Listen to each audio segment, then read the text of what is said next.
प्रेम से बोलिए सियावर रामचंद्र की जय, पवन पुत्र हनुमान की जय। प्यारे भक्तगणों, आज मंगलवार के दिन मैं आप सभी को सुनाने जा रही हूँ हनुमान जी की पावन कथा। ये जो कथा है उस समय की है जब हनुमान जी लंका में प्रवेश करते हैं और मंदोदरी को देखते हैं। जब भगवान लंका में प्रवेश करते हैं तो उन्होंने अपनी दिव्य शक्तियों का प्रयोग करके स्वयं को इतना छोटा कर लिया था कि किसी की दृष्टि उन पर ना पड़े। वे अशोक वाटिका को ढूंढने में लग गए। संपाति के अनुसार सीता माता को रखा गया था। हनुमान ने सर्वप्रथम रावण के भवन में प्रवेश करने का निर्णय किया। वे इधर उधर भटकते रहे और एक शयन कक्ष में रुक गए, जहां उन्होंने एक सुंदर स्त्री को एक राजसी शैया पर शांति से सोते हुए देखा। वे अवश्य ही सीता माता होगी, हनुमान ने सोचा। परंतु तभी उनके मन में एक संदेह हुआ। भगवान राम से बिछड़कर सीता माता रावण के महल में इतनी शांति से कैसे सो सकती है? हनुमान को आश्चर्य हुआ। नहीं, ये सीता माता नहीं है, वह अवश्य ही रावण की रानियों में से एक होगी। हनुमान अपने अनुमान में सही थे। वह रावण की रानी मंदोदरी के पास आए थे और उन्होंने भूलवश सोचा कि वह सीता थी। हनुमान रावण के महल से यह मानते हुए निकले कि सीता वहां नहीं थी। उन्हें अब बहुत भूख लग रही थी। जैसे ही वे अन्य महल के पास से निकले, उन्होंने भगवान के राम के नाम को बार बार जपते हुए सुना। रावण के राज्य में भगवान राम के नाम का जप करने का साहस किसमें है? हनुमान ने सोचा। उन्होंने भीतर झांका। उन्होंने देखा कि एक राक्षस युगल भगवान राम से प्रार्थना कर रहा है। वह व्यक्ति रावण का छोटा भाई विभीषण था, जो भगवान राम का अनन्य भक्त था। हनुमान ने सोचा, यह भगवान राम का भक्त है, यह मेरी सहायता करेगा। उन्होंने महल में प्रवेश किया और विभीषण और उनकी पत्नी को प्रणाम किया। जय श्री राम, हनुमान ने कहा। आप कौन हैं? विभीषण ने हनुमान से पूछा। मैं भगवान राम का भक्त हूँ, हनुमान ने उत्तर दिया। मुझे बहुत भूख लगी है। विभीषण और उनकी पत्नी ने अपने अतिथि का स्वागत किया और उन्हें भोजन और जलपान कराया। हनुमान ने उन्हें अपनी लंका यात्रा का वास्तविक उद्देश्य बताया। विभीषण ने हनुमान से कहा कि उन्होंने सीता का अपहरण करने के बाद रावण की निंदा की थी और उसे सीता को भगवान राम को वापस करने का सुझाव दिया था, परंतु रावण ने कोई ध्यान नहीं दिया। सीता माता अशोक वाटिका में है। हनुमान ने कहा, क्या आप अशोक वाटिका का पता लगाने में मेरी सहायता कर सकते हैं? क्योंकि मुझे सीता माता को भगवान राम का महत्वपूर्ण संदेश देना था। मैं आपकी हर प्रकार से सहायता करूंगा, विभीषण ने वचन दिया। उन्होंने हनुमान को अशोक वाटिका में जाने का निर्देश दिया, परंतु सावधान रहे। उन्होंने चेतावनी दी। अशोक वाटिका में क्रूर महिला राक्षसियों का पहरा है, क्योंकि रावण सीता से विवाह करने पर तुला हुआ है। परंतु सीता पवित्रता का प्रतीक होने के कारण रावण को उनके समीप नहीं आने देती। जब हनुमान को पता चला कि रावण सीता से विवाह करने की योजना बना रहा है, तो वे चिंतित हो गए। मुझे सीता माता की रक्षा करनी चाहिए, उन्होंने क्रोधित स्वर में कहा। विभीषण ने हनुमान को बताया कि रावण को किसी स्त्री से बलपूर्वक विवाह करने पर मृत्यु का श्राप दिया गया था, अतः वह सीता की सहमति के बिना उनसे विवाह करने का साहस नहीं करेगा। विभीषण जैसा मित्र पाकर हनुमान बहुत प्रसन्न हुए। विभीषण के बताने पर उन्होंने सरलता से अशोक वाटिका का पता लगा लिया। वे उपवन के सबसे ऊंचे वृक्ष पर चढ़ गए और वहां छुप गए ताकि कोई उन्हें देख ना सके। हनुमान अशोक वाटिका में एक वृक्ष से दूसरे वृक्ष पर कूदते हुए घूमते रहे। क्या मुझे इस विशाल उपवन में सीता माता मिल पाएगी? हनुमान ने मन ही मन सोचा। हनुमान सीता को ढूंढने के लिए रात भर अशोक वाटिका में घूमते रहे। अंततः प्रातःकाल उन्होंने एक सुंदर स्त्री को एक वृक्ष के नीचे बैठे देखा, जो क्रूर राक्षसियों द्वारा संरक्षित थी। वे वहाँ है। मुझे लगता है कि मुझे माता सीता मिल गई है। हनुमान ने सोचा। हनुमान ने सीता को धमकाते हुए राक्षसियों को सुना। यदि तुम जीवित रहना चाहती हो तो हमारे भगवान रावण के प्रस्ताव को स्वीकार करो और उनसे विवाह करो। उन्होंने कहा, कभी नहीं। सीता ने उत्तर दिया, मैं उससे पहले अपने प्राण त्याग दूंगी। तभी हनुमान को उपवन में अचानक हलचल सुनाई दी। जैसे ही रावण ने स्वयं उपवन में प्रवेश किया, महाराज रावण अमर रहे स्वर सुनाई दिया। हनुमान ने अपने उद्देश्य को पूर्ण करने के विषय में जामवंत के सुझाव को याद करते हुए नीचे कूदने और रावण को मारने के आवेग का विरोध किया। मैं प्रतीक्षा करता हूँ और देखता हूँ कि क्या होता है, उन्होंने सोचा। हनुमान ने रावण को एक वृक्ष के नीचे सीता के समीप जाते हुए देखा और राक्षसियाँ रावण के समक्ष नतमस्तक होकर चली गई। तुम एक ऐसे पति की प्रतीक्षा कर रही हो जिसका बल, प्रसिद्धि, वीरता या वैभव में मुझसे कोई मेल नहीं है। रावण ने सीता से कहा, तुम्हारे पास कोई विकल्प नहीं है। अभी या बाद में तुम्हें मेरी रानी बनने के लिए सहमत होना होगा। समझदार बनो और मुझसे अभी विवाह कर लो।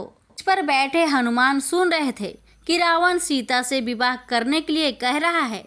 दुष्ट का साहस तो देखो, हनुमान ने क्रोध में सोचा, परंतु सीता के उत्तर ने उन्हें वास्तव में प्रसन्न कर दिया और उन्होंने स्वयं को बड़े प्रयास से जय श्री राम के जयकारे लगाने से रोका। सीता ने रावण और स्वयं के बीच एक तिनका रख दिया, जिससे रावण क्रोधित हो गया।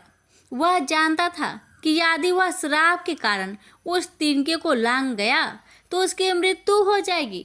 सीता ने गर्व से कहा, जैसे सूर्य को सूर्य के प्रकाश से अलग नहीं किया जा सकता, वैसे ही तुम मेरे भगवान राम को मुझसे अलग नहीं कर सकते। इसलिए मुझसे विवाह करने की अपनी मूर्खता को छोड़ दो। यदि तुम अपना जीवन जीना चाहते हो तो मुझे मेरे भगवान को लौटा दो। इससे पहले कि वे तुम्हारा वध कर दे, उनकी शरण में चले जाओ। क्रोधित रावण गर्जा, मैं तुम्हारा अभिमान बहुत सहन कर चुका हूँ। यदि तुमने मुझसे विवाह करने से मना किया तो मैं तुम्हारे पति सहित तुम दोनों को मार डालूंगा। रावण के जाने के पश्चात राक्षसियाँ क्रोधित होकर सीता के पास पहुंची। बोली, तुम्हारा साहस कैसे हुआ हमारे भगवान को बार बार मना करने का? उनमें से एक ने कहा, तुम हमारे भगवान को प्रसन्न क्यों नहीं करती? दूसरी राक्षसी ने सीता से आग्रह किया, उनसे विवाह कर लो। उन्होंने रावण से विवाह न करने पर सीता के प्राण लेने की चेतावनी भी दी है। रावण और उन राक्षसियों द्वारा सीता को इतना लज्जित अनुभव कराया गया कि उन्होंने अपना जीवन समाप्त करने का निर्णय किया। जब हनुमान ने शोकाग्रस्त सीता को देखा तो वे उनके पास जाने से भयभीत हो गए कि वे अपने आप में ही नहीं हैं। हनुमान ने सोचा, यदि मैं उनके पास जाऊंगा तो वे भयभीत हो जाएंगी और सोचेंगी कि यह छुपे हुए भेष में रावण है। मुझे पहले उनके शांत होने की प्रतीक्षा करनी चाहिए। सीता ने अपने बालों को एक साथ बांधने वाले तार को खोल दिया। मैं इस तार से अपना जीवन समाप्त कर लूंगी, उन्होंने सोचा। हनुमान शीघ्रता से उस वृक्ष के पास पहुँचे जिसके नीचे सीता माता बैठी थी और धीरे से राम के कार्य का वर्णन करने लगे। अयोध्या के सुंदर राजकुमार राम ने अपनी पत्नी सीता और भाई लक्ष्मण के साथ वन के लिए प्रस्थान किया। हनुमान स्वयं बड़बड़ाने लगे, इन राक्षसों की भूमि में मेरे स्वामी के विषय में कौन बात कर सकता है? सीता ने सोचा, दुष्ट राक्षस रावण सीता को उठा ले गया। हनुमान ने आगे कहा, सहस्त्रों वानरों में भगवान राम ने सीता को ढूंढने के लिए एकत्रित किया, किंतु उन्हें हनुमान पर सबसे अधिक विश्वास था। मैं अर्थात हनुमान ने अंततः सीता माता को ढूंढ लिया। यह केवल एक बानर है। सीता माता ने ऊपर देखा और कहा। जब सीता ने हनुमान को वृक्ष पर बैठे और भगवान राम के नाम जपते देखा तो उन्होंने सबसे पहले सोचा, मैं केवल उन वस्तुओं को देख और सुन रही हूँ जो मेरे भगवान से संबंधित है। परंतु हनुमान भगवान राम के विषय में बोलते रहे और वृक्ष से नीचे कूद गए। भयभीत मत होइए माता सीता, हनुमान ने उन्हें आश्वस्त किया। मैं भगवान राम का दूत हनुमान हूँ। यह वह मुद्रिका है जो उन्होंने मुझे आपको देने के लिए कहा था। हनुमान ने सीता को राम की मुद्रिका सौंपते हुए कहा। मुद्रिका देखकर सीता आश्चर्यचकित रह गई कि यह वास्तव में मेरे भगवान राम की मुद्रिका है, परंतु वे यहाँ लंका में कैसे हो सकते हैं? सीता ने सोचा, मैं अपने भगवान की मुद्रिका देखकर बहुत प्रसन्न हूँ। उन्होंने हनुमान से कहा और वे प्रश्नों से भरी थी। वे कहाँ हैं? क्या वो मेरी बहुत चिंता करते हैं? वे मुझे मुक्त कब करवाएंगे? वे इस दुष्ट राक्षस का अंत कब करेंगे जो मुझे अपवित्र करना चाहता है? भगवान राम आपको अतिशीघ्र मुक्त करवाएंगे। हनुमान ने सीता को आश्वासन दिया। उनके हृदय में आपके अतिरिक्त कोई नहीं बसता। वे नहीं जानते कि आप कहाँ हैं, इसलिए उन्होंने मुझे पता लगाने के लिए भेजा है। हनुमान ने सीता को आश्वासन दिया कि वे शीघ्र ही रावण के अधिकार क्षेत्र से मुक्त हो जाएंगी। मैं भगवान राम के पास पुनः लौटूंगा और उन्हें सूचित करूंगा कि आप यहाँ हैं। उन्होंने कहा, इस दुष्ट रावण से आपकी रक्षा करने के लिए भगवान राम शीघ्र ही अपनी सेना के साथ आएंगे। यदि आप चाहे तो मैं आपको अपनी पीठ पर बैठाकर भगवान राम के पास ले जा सकता हूँ। हे हनुमान, सीता माता ने उत्तर दिया, भगवान राम के लंका में आने पर मुझे अपने साथ ले जाने के लिए रावण का विनाश करने के बाद ही मेरा सम्मान मुझे प्राप्त होगा।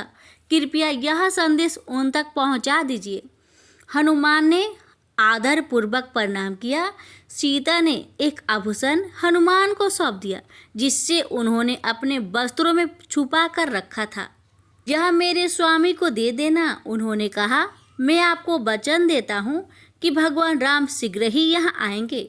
रावण उनके तीर से मारा जाएगा और आपका अपने स्वामी के साथ पुनः मिलन होगा। हनुमान ने कहा, मुझे जाने की अनुमति दे, क्योंकि मुझे इस सूचना के साथ भगवान राम के पास पहुंचाना है। परंतु मुझे पहले अशोक वाटिका से कुछ फल खाने की अनुमति दे, क्योंकि मुझे बहुत भूख लगी है। सीता दुखी होने के बाद भी मुस्कुराई। कृपया ऐसा करें हनुमान, उन्होंने कहा। हनुमान के जाने से पहले सीता ने उन्हें एक घटना बताई। एक बार भगवान राम और एक उपवन में विश्राम कर रहे थे। सीता ने कहा, भगवान राम मेरे आंचल में सो गए। शीघ्र ही एक कौवा आया और मुझे चोंच मारने लगा। मुझे नहीं पता था कि वह इंद्र का पुत्र था और उसे भयभीत करने के लिए मैंने एक कंकर फेंका, परंतु कौवा मुझे चोंच मारता रहा। जब भगवान राम जागे, वे बहुत क्रोधित हुए। उन्होंने घास का एक तिनका उठाया और वह एक शक्तिशाली तीर में बदल गया। भगवान राम ने उस कौवे पर चलाए, जो भयभीत होकर उड़ गया, किंतु इंद्र ने सुरक्षा मांगने के बाद भी तीर कौवे का पीछा करता रहा। केवल भगवान राम ही आपकी रक्षा कर सकते हैं। इंद्र ने कहा। कौवा वापस उड़ गया और क्षमा मांगने के लिए भगवान राम के चरणों में गिर गया। प्रभु ने कौवे से मुझसे क्षमा मांगने को कहा और मैंने उसे तुरंत क्षमा कर दिया। घटना के विषय में भगवान राम को याद दिलाए। हनुमान शीघ्र ही रक्षा के लिए सीता की पुकार समझ गए। भगवान ने सीता को व्याकुल करने वाले कौवे को भी नहीं छोड़ा। निश्चित रूप से रावण उनका अपहरण करने के लिए तुरंत नष्ट होने के पात्र है, हनुमान ने सोचा। हनुमान सीता से विदा लेकर चले गए। लंका छोड़ने से पहले मुझे अपनी भूख मिटानी चाहिए और शत्रु के बल का भी अनुमान लगाना चाहिए, हनुमान ने सोचा। उन्होंने अपनी भूख मिटाने के लिए अशोक वाटिका में फल खाना आरंभ कर दिया। उन्होंने राक्षसों का ध्यान आकर्षित करने के लिए वहां के वृक्षों को उखाड़ना आरंभ कर दिया। हनुमान ने उपवन में शास्त्रक राक्षसों को सतर्क कर दिया। इस सुंदर उपवन को नष्ट करने से पहले उस हठी बानर को पकड़ लो, वे बोले। परंतु जैसे ही वे हनुमान को पकड़ने के लिए दौड़े, उन्होंने उन पर एक वृक्ष फेंका, जिससे वे राक्षस घायल हो गए। वे शक्तिशाली बानर की शिकायत करने के लिए रावण के महल में पहुंचे। एक अकेला बानर इतना उत्पात कैसे कर सकता है? रावण ने सोचा, इंद्र ने अवश्य ही किसी देवता को बानर के रूप में भेजा होगा। जब राक्षस हनुमान को पकड़ने में असफल रहे, तो रावण ने अपने सबसे छोटे पुत्र अक्षय कुमार को उसे पकड़ने का आदेश दिया। अक्षय कुमार 8 अश्व द्वारा खींचे जाने वाले अपने स्वर्ण रथ पर सवार था। उसने हनुमान को आम खाते हुए एक वृक्ष पर बैठा पाया। वह बोला, अरे बानर, यदि तुम चाहते हो कि तुम्हारा जीवन बच जाए तो आत्मसमर्पण कर दो। हनुमान ने उत्तर दिया, मैं केवल भगवान राम के आदेश का पालन करता हूँ। उग्र अक्षय कुमार ने अपने घातक बाण हनुमान पर चलाए। उन्होंने उसे पकड़ लिया और तोड़ दिया। फिर हनुमान ने अक्षय कुमार के स्वर्ण रथ के टुकड़े टुकड़े कर दिए और एक भयंकर युद्ध के बाद उसका अंत कर दिया। जब रावण ने सुना कि विनाशकारी बानर ने उसके पुत्र अक्षय कुमार को मार डाला है, तो वह हतप्रभ रह गया। यदि इंद्र ने किसी योद्धा को भेजने का साहस किया है, तो मैं उसे सीख दूंगा। मैं स्वयं इंद्रजीत को भेजूंगा, उसने निर्णय किया। रावण ने अपने वीर पुत्र मेघनाद को बुलवाया, जिसे इंद्रजीत भी कहा जाता था, क्योंकि उसने भगवान इंद्र को युद्ध में परास्त किया था। बानर को पकड़ो और उसे मेरे पास लाओ, रावण ने आदेश दिया। हनुमान ने मेघनाद के सर्वश्रेष्ठ योद्धाओं को सरलता से परास्त कर दिया। उन्होंने वृक्षों को उखाड़कर फेंक दिया, योद्धाओं को घायल किया और मार डाला। अपनी प्रशिक्षित सेना को पराजित होता देखकर मेघनाद आश्चर्यचकित रह गया। तुम इस सुंदर उपवन को क्यों नष्ट कर रहे हो? तुम क्या चाहते हो? उसने पूछा। हनुमान ने एक फल खाया और कोई उत्तर नहीं दिया। जब हनुमान को उनके दरबार में ले जाया गया, तब रावण अपने राजसी स्वर्ण सिंहासन पर विराजमान था। यही बानर है जिसने अशोक वाटिका को हानि पहुंचाई है। सैनिकों ने रावण को सूचित किया, तुम कौन हो? रावण ने हनुमान से पूछा, मेरा नाम हनुमान है और मैं राजा सुग्रीव की सेवा करता हूँ, जो अब बानरों के राजा हैं। बाली मर चुका है, उसे भगवान राम ने मारा है। हमारे रक्षकों को मारने और हमारी वाटिका को नष्ट करने के लिए तुम्हें दंडित किया जाएगा। रावण ने क्रोधित होकर कहा, हे दुष्ट राजा। हनुमान ने उत्तर दिया, जब तक मैं भगवान राम द्वारा संरक्षित हूँ, तब तक कोई भी मुझे हानि नहीं पहुँचा सकता। मैंने केवल तुम्हें देखने के लिए स्वयं को बंदी बनने दिया है। मैं भगवान राम के दूत के रूप में तुम्हारे पास आया हूँ। हनुमान की बात सुनकर रावण अत्यंत क्रोधित हो गया। उसने उपहास करते हुए पूछा, तुम्हारा क्या संदेश है? हनुमान ने उत्तर दिया, यदि तुम मरना नहीं चाहते हो तो सीता माता को मुक्त कर दो और भगवान राम से क्षमा मांग लो। रावण ने क्रोध में अपने सैनिकों को हनुमान का वध करने का आदेश दिया, परंतु उसके धर्मात्मा भाई विभीषण ने उसे रोक लिया।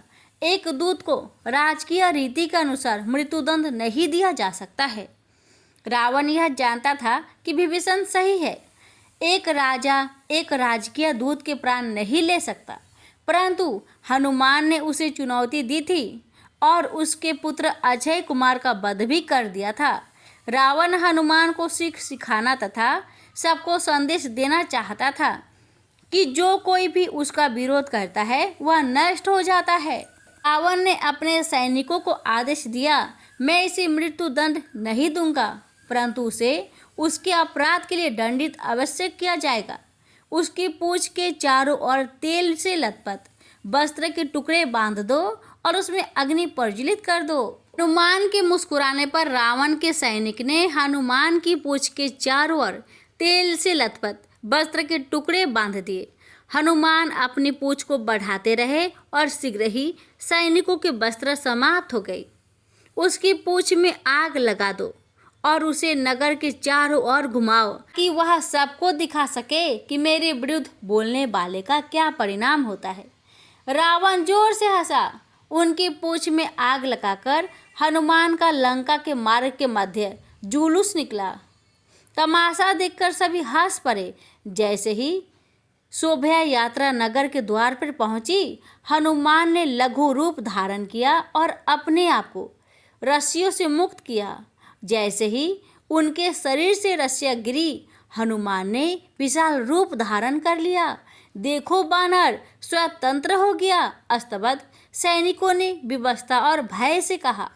अब भगवान शिव ने रावण का अंत करने में भगवान राम की सहायता करने के लिए हनुमान के रूप में पृथ्वी पर अवतार लेने का निर्णय किया, तो पार्वती ने लंका को जलाने के लिए हनुमान की पूंछ में उपस्थित होने की इच्छा व्यक्त की थी। पार्वती रावण से क्रोधित थी, क्योंकि जब उसने अपने बड़े भाई कुबेर को बाहर निकाला और लंका का राजा बना, तो उसने पार्वती के महल पर नियंत्रण कर लिया था। यह महल कुबेर ने उपहार में दिया था। हनुमान ने अपनी जलती हुई पूंछ से लंका के घरों में आग लगा दी। रावण की रानी मंदोदरी ने भी विनती की, हे शक्तिशाली वीर, कृपया हमारे नगर को छोड़ दे।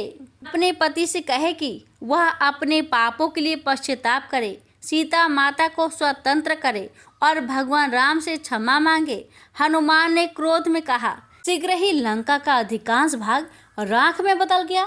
अशोक वाटिका और विभीषण का घर बच गया। प्रेम से बोलिए पवन पुत्र हनुमान की जय, या रामचंद्र की जय। एक बार देवी लक्ष्मी और भगवान विष्णु ने कैलाश पर्वत पर भगवान शिव और देवी पार्वती के दर्शन किए, जहां लक्ष्मी ठंड से कांपने लगी। उन्होंने देवी पार्वती से पूछा, आप एक राजकुमारी है और राजभवन की सुख सुविधाएं की आदि है, आप कैलाश पर्वत जैसे निर्जन और ठंडे स्थान पर कैसे रह सकती है। कुछ दिनों के बाद भगवान शिव और देवी पार्वती बैकुंठ गए। पार्वती यह देखकर चकित रह गई कि बैकुंठ कितना सुंदर था। उन्होंने भगवान शिव से बैकुंठ के समान सुंदर महल आग्रह किया। भगवान शिव ने दिव्य वस्तुकार विश्वकर्मा और धन के देवता कुबेर को बुलवाया। मैं चाहता हूँ कि पार्वती के लिए संसार का सबसे श्रेष्ठ महल बनाया जाए। भगवान शिव ने उन्हें निर्देश दिया और निर्णय लिया गया कि विश्वकर्मा स्थापत्य कला का कार्य करेंगे, जबकि कुबेर समुद्र के ठीक बीच में एक स्वर्ण नगरी बनाने के लिए आवश्यक धन प्रदान करेंगे। भव्य नगर और उसके महल को देखकर पार्वती रोमांचित हो गई। एक दिन समुद्र के ऊपर उड़ते समय रावण ने सुंदर नगर को देखा और उस पर अधिकार करना चाहा। वह एक ब्राह्मण का वेश बनाकर भगवान शिव के पास पहुंचा और भिक्षा के रूप में लंका मांगी। भगवान शिव ने अपने सबसे बड़े भक्त रावण से कहा, लंका तुम्हारी है, परंतु तुम वहां लंबे समय तक नहीं रह पाओगे, क्योंकि तुमने इसे छल से प्राप्त किया है। जब पार्वती को रावण के कपट के विषय में पता चला, तो वे क्रोधित हो गई। लंका एक दिन जल जाएगी। पार्वती ने रावण को श्राप दिया। यह श्राप तब सच हुआ जब हनुमान ने लंका दहन किया। लंका को भस्म करने के बाद हनुमान अपने वानर समूह में जांबवंत के साथ सम्मिलित होने के लिए वापस लौट आए। इस बीच खोजी समूहों से कोई सत्कार समाचार नहीं मिलने पर राम किष्किंधा में चिंतित हो रहे थे। आपकी वानर सेनाओं के बिना किसी परिणाम के उत्तर, पूर्व और पश्चिम के सभी क्षेत्रों में खोज की है। उन्होंने सुग्रीव से कहा, क्या दक्षिण दिशा में गया खोजी समूह भी खाली हाथ लौटेंगे? सुग्रीव ने उत्तर दिया, मुझे उस खोजी समूह पर पूर्ण विश्वास है जो दक्षिण की ओर गया है। ऐसा इसलिए है क्योंकि रावण का राज्य लंका दक्षिण में स्थित है और इसलिए मैंने हनुमान सहित अपने सबसे शक्तिशाली योद्धाओं को वहां भेजा है। तो लक्ष्मण ने बातचीत को बीच में रोकते हुए कहा, एक वानर है जो उत्साह से हमारी ओर दौड़ आ रहा है। हो सकता है कि वह कोई सुखद समाचार ला रहा होगा। अधिमुख नामक वानर ने आकर सुग्रीव को प्रणाम किया। मेरे भगवान, मेरे मधुबन नाम के उद्यान का रक्षक हूँ। उसने कहा, उद्यान को राजकुमार अंगद, हनुमान और उनके अनुयायियों द्वारा पूर्ण रूप से नष्ट कर दिया गया है। उद्यान के प्रत्येक वृक्ष से वानरों की सेना ने फल तोड़ लिए हैं। सुग्रीव बहुत प्रसन्न हुए जब दधिमुख ने समाचार दिया कि वानर मधुबन उद्यान को नष्ट कर रहे हैं। यह सुखद समाचार है। सुग्रीव ने कहा, इसका तात्पर्य यह हो सकता है कि उन्हें सीता मिल गई है।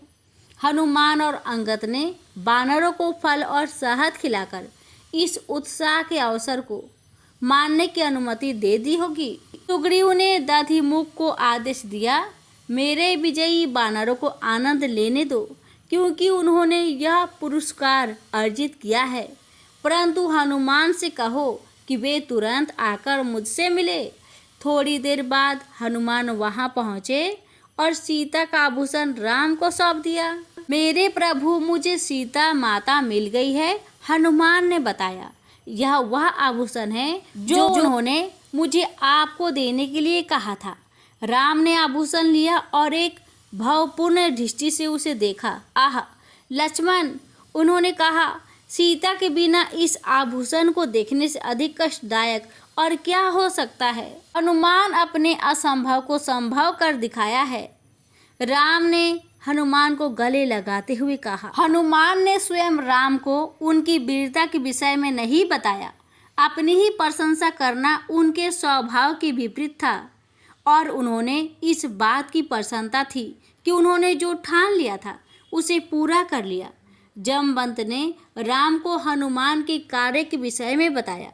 जमवंत ने राम से कहा, मेरे प्रभु, हनुमान ने अपनी लंका यात्रा के दौरान जो अर्जित किया है उसके लिए 1000 कथन भी न्याय नहीं कर सकते, परंतु जो कुछ भी हुआ मैं आपको बताने का पूरा प्रयास करूंगा। जमवंत से हनुमान की उपलब्धियों को सुनने के बाद राम प्रसन्न हुए।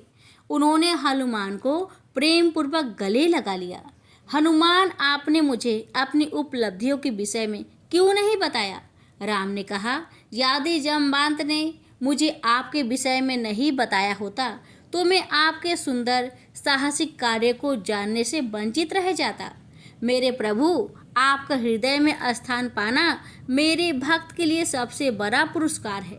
हनुमान ने राम के गले लगाने के बाद विनम्रता पूर्वक कहा, आपने स्वयं के कार्य को स्मरण कराना और उसके लिए प्रशंसा प्राप्त करना ठीक नहीं है। राम के अनुरोध पर हनुमान ने लंका में किए गए अपने कार्यों का वर्णन किया और उनकी बात सुनकर सभी मंत्र मुग्ध हो गए। हे वीर हनुमान, आपने अकेले लंका को लगभग नष्ट कर दिया है। राम ने प्रशंसा करते हुए कहा।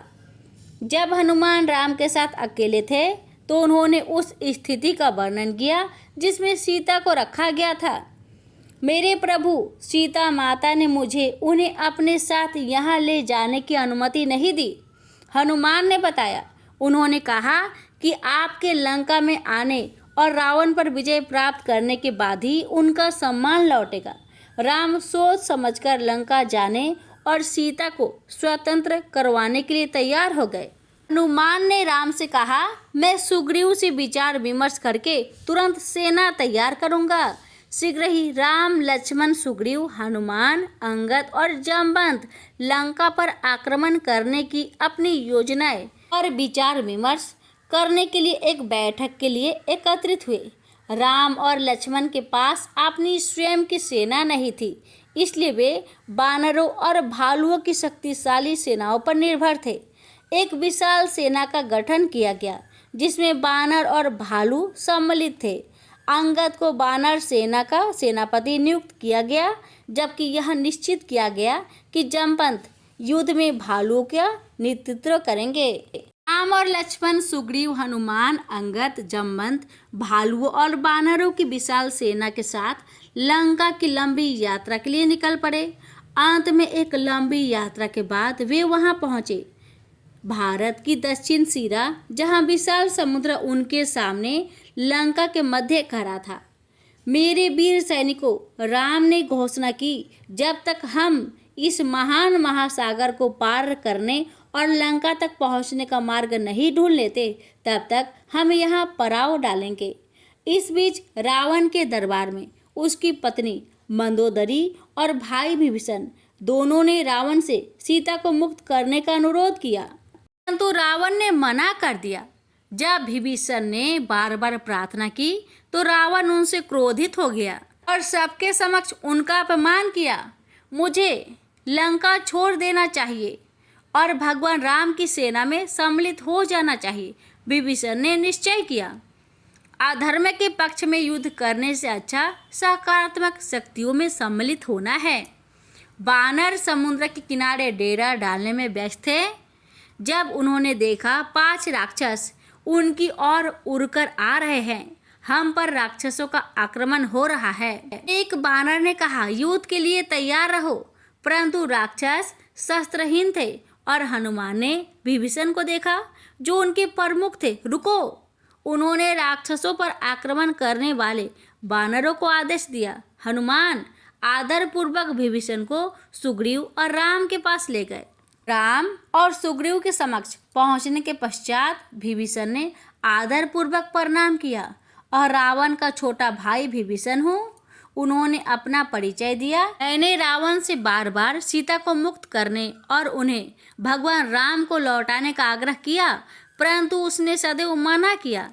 इस बार उसने भरे दरबार के सामने मेरा अपमान किया, इसलिए मैं अपने कुछ विश्वास पात्र सहयोगियों के साथ भगवान राम से मिलने के लिए यहाँ आया हूँ। सुग्रीव ने विभीषण से थोड़ी देर विश्राम करने का आग्रह किया और फिर राम, लक्ष्मण और हनुमान से इस विषय पर चर्चा की। उन्होंने कहा, मुझे षड्यंत्र का संदेह है।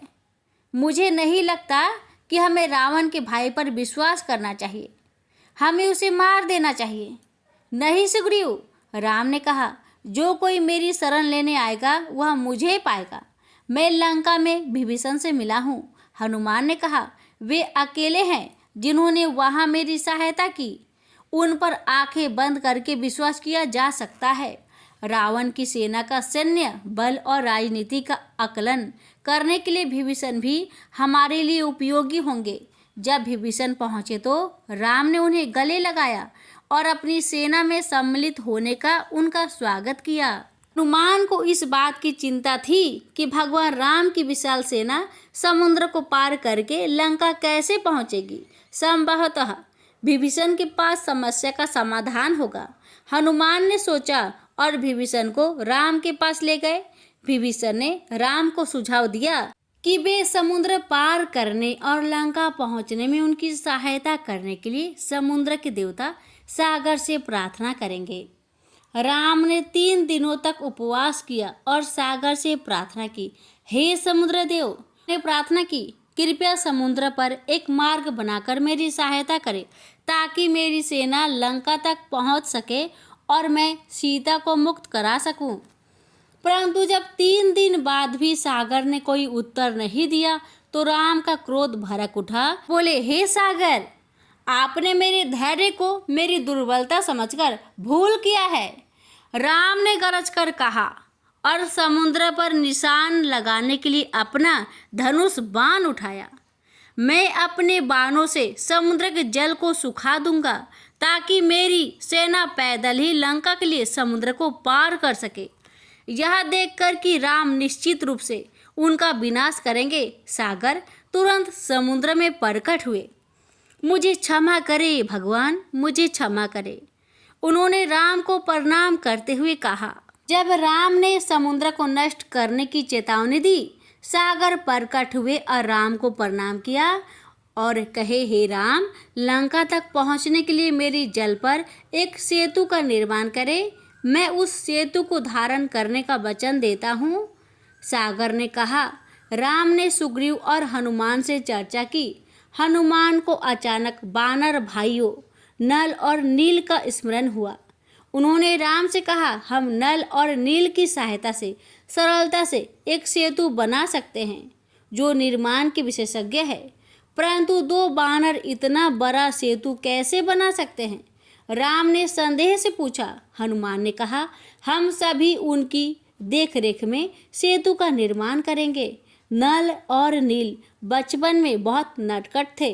सुग्रीव ने समझाया। वे एक ऋषि को अपने सामान सहित जल में फेंककर कष्ट देते थे।